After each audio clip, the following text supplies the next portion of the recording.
こんにちは、かよです。今日は30日間チャレンジの24日目です。今日あなたとシェアしたいことは、私が最近やってない、またはやめたことというね、内容をお送りしていきますよ。これね、全部で数えてみたら約9個あります。10個じゃないのかって思いました多分ね、探せばもっとあるんでしょうけど、今のところは大まかに分けて9個あります。で、4つがテレビに関して、で5つが自分のことに対して私が変わったなと、以前と比べて今やってないなとかやめたことを挙げています。全部で8つだ。今見たら8つあります。でこれをね、あなたとシェアしていきます。で最初の3つがテレビに関して、で5つが自分自身に関して、ね、これで進めていきますよ。1番目からいきましょう。最初は気持ちがドヨーンとなるテレビはもう見ないようにしました。以前は医療ものね、なんか誰かが亡くなったりとか事故で、医療関係の方がどのように手当てをしたりとかするっていうのが私ね結構見てたんですよ。それとか飛行機のなんかドキュメンタリーとかあったでしょ。タイトルは言わないですよ。だけどこのような事故とか飛行機とかね、事故が起こった時に警察官の方とかその現場にいる人がどのようにしてこの危機を乗り越えたのかとか、そういうのがね私好きだったんですよ。だけどある日を境にね気づいたんです。そのような番組を見た後っていうのがすごいね気持ちが落ち込むんですね。ドヨーンと。でそれを見てしまうとあたかもね自分の人生の中でなんか起こってしまうような感じになってきたんですよ。で私そういうとこもなんか引き寄せてしまうタイプなんですね。だからじゃあもうそしたら見ないようにしようと。見た後の私の気分がすごく落ち込んで一日なんかそれをずっと考えちゃうんですよ。だからこの類の番組はもう見ないようにしました。で2番目は連続ドラマは見ないということですね。これね私みたいな女性で、私の年代40代50代とか、ね、60代の方もですよ。もちろん誰もがハマる韓国ドラマって見ないとか言ってる人もたまたまね1個見てみるとなんだこれ面白いじゃんってことでずっとそっからね見ちゃうんですね。もうその出ている役者さんが好きだからやっぱ見ちゃうんだよなっていう人もいると思うんです。だけど私は人それぞれ違うからいいんですけど、私はね時間の無駄だと感じたんですよ。60とか80とかあるでしょ韓国のやつって。で1回のストーリーが1時間とかあったとしてね、大まかに見て60時間とか80時間ですよ。この時間を考えた時に、いやこんなものって言っちゃ悪いですけど、こういったエンターテインメント系に80時間もかけてられない、嫌だって。私はこの大病を乗り越えてから時間の使い方にすごくシビアになったんですよ。だから自分にとって意味のあるものに時間を使いたいと思ったので、もう連続ドラマは見ないと決めたんです。もう一回見ちゃうとハマっちゃうから。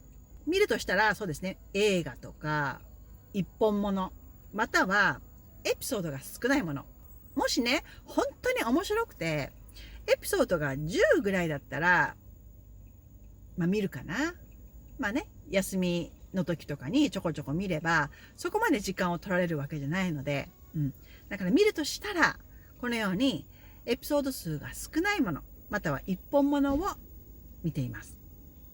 で3番目がこれもね最後テレビに関して目的を持たずにだらだら見ないようになりました。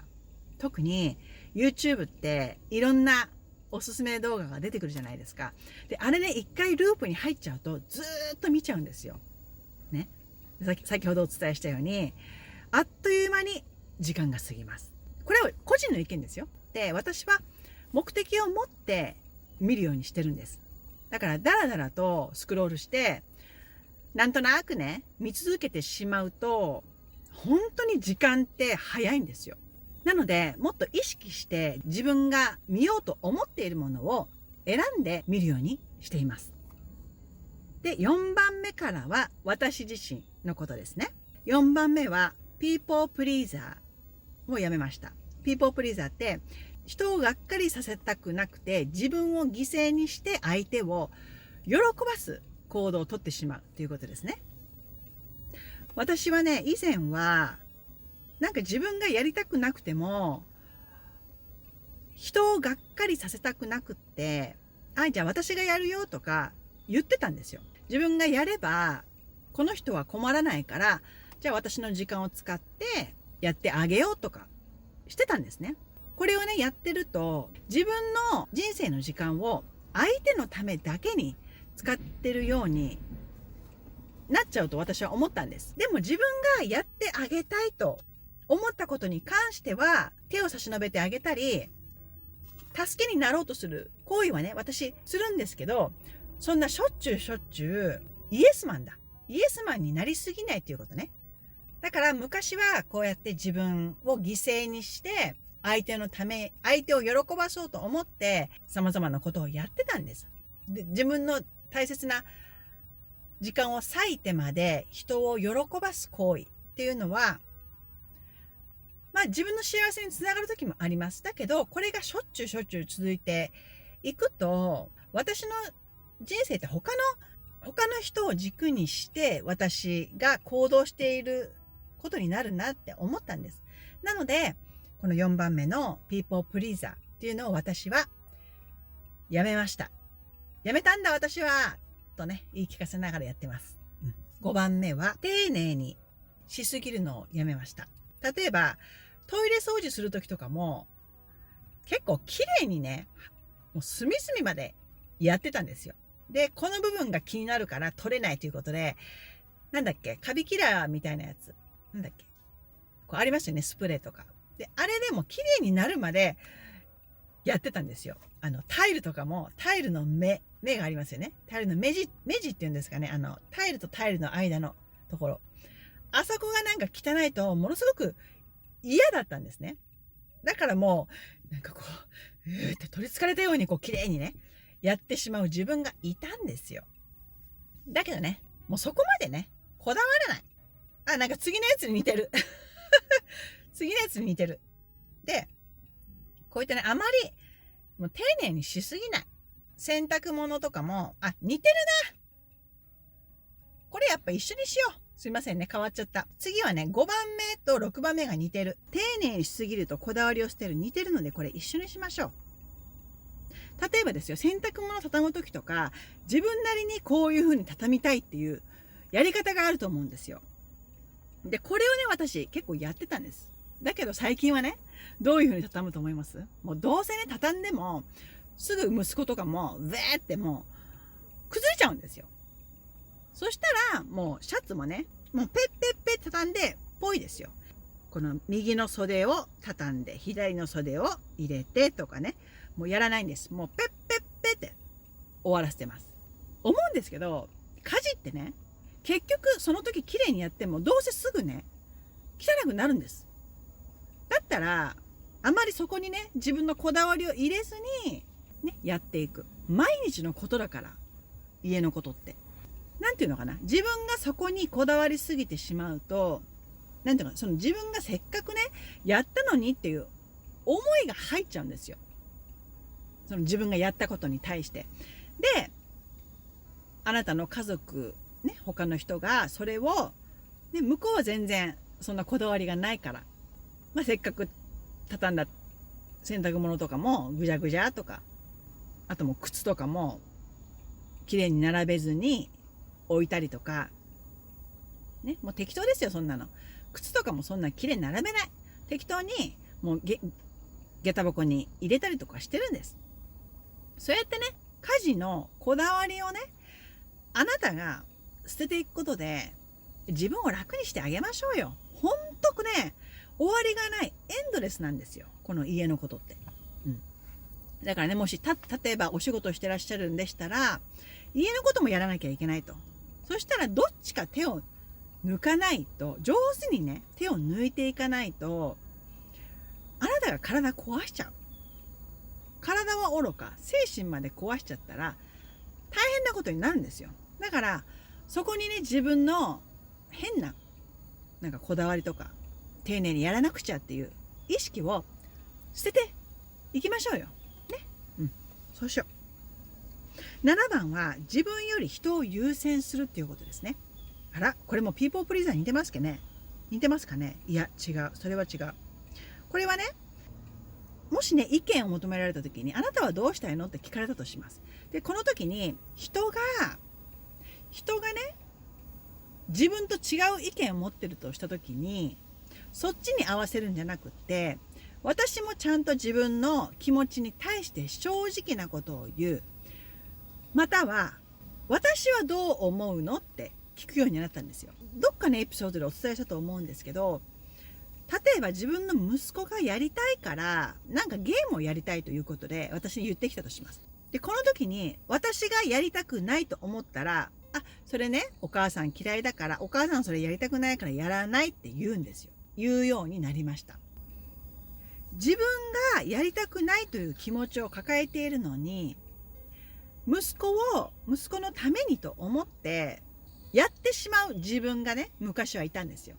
だけどこれは私自身の気持ちを尊重していないとね、感じたので、もしね、私が気が進まないことがね、あったら、まずは自分の気持ちを優先して相手に伝えるようになりました。自身の気持ちを尊重して意見を言えるようになったって言えばいいんですかね。そうだ。昔は私の気持ちを押し殺して相手に尽くしてしまう部分があったんですよ。まあ料理とかもそうですよ。作りたくない時はもう私作らないって言うんです。前は無理して作ってた。そう。食べさせなきゃいけないという気持ちが大きかったので、私がやらないといけないんだって言い聞かせて、やりたくない時もやってたんですよ。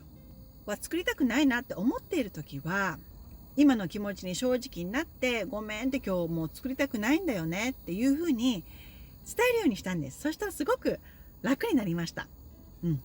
で、最後が全部自分でしようとするっていうことをやめました。これも相手にね、甘えることが上手になったっていうことですね。これも前お伝えしましたね。そう。私甘えるのが下手だったんですよ。一人で全部背負い込もうとするんじゃなくって、ちょっと手に負えないから手伝ってくれないとか、相手がね、やりたくないだろうなこれって思ってしまうと、私ね、聞けなくなっちゃうんですね。それはね、自分が勝手に妄想してることだから、相手にね、聞けなくなっちゃうんですよ。ですので自分がもしね、人の手を借りたいと思った時は、相手にまずは聞いてみて、ごめんって言われる時もあると思う。もう人にお願いすることを学ぶと、あなたにも余裕ができて、もっとね、時間ができるんですよ。で、そこに、あなたがやりたかったこととかにもっと時間をつぎ込めるようになるんですね。もし家族の人に手伝ってって言ってやってもらえば、旦那さんもね、あなたがもしハッピーになっている顔を見て、向こうも嬉しくなるんですよ。で、子供も一つのことを責任を持ってやろうとする意識が湧くと思うし、家族にとっても良いね、メリットがあると思うんです。例えばね、母親がもう全部自分でやってしまおうとするあまり、旦那さんや子供さんも入ってくるスペースがなくなってくるんですね。でもここであなたがちょっと手伝ってって甘えてあげると、子供さんも旦那さんも自分が役に立っているんだとね、自己価値っていうのも上がっていくと私は感じるんですよ。ということで、一番最後は全てね、一人で抱え込む私を手放した。もう自由にしました。で、家族の方にも手伝ってもらうことで、なんかね、もっと家の中で過ごしやすい空気が生まれてきたっていうか、そんな気がします。こんな感じでね、今日は24日目終わりにしたいと思います。また明日お会いしましょう。最後までご覧になっていただきありがとうございました。今日もあなたのスマイルマイルがたまりますように。また次回に。チャオ。